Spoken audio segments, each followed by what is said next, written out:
কৃমির ওষুধ government of India গাইডলাইনে লেখা আছে যে 1 বছরের পর থেকে প্রতি 6 মাস ছাড়া ছাড়া দেওয়া উচিত। ঠিক আছে?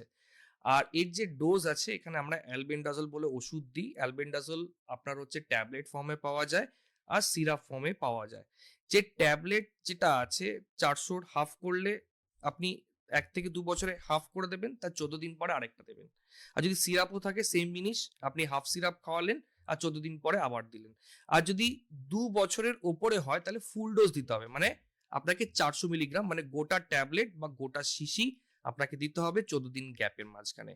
কৃমি নিয়ে অনেকের অনেক প্রশ্ন থাকতে পারে যে সবসময় দেবো কি দেবো, এটা গভর্নমেন্ট অফ ইন্ডিয়া গাইডলাইন হচ্ছে 6 মাস অন্তর অন্তর দেওয়া। বাট আমি পার্সোনালি রেকমেন্ড করি যদি কৃমির জন্য কোনো সিমটম থাকে তাহলে কিন্তু আপনাকে দিতে হবে। কি কি সিমটম? ডেফিনিটিভ সিমটম হচ্ছে যে আপনার যদি কৃমি দেখতে পাচ্ছেন পায়খানার দ্বারা চুলকাচ্ছে, অনেক সময় বারে বারে হিসু করাও কিন্তু অনেক সময় হতে পারে।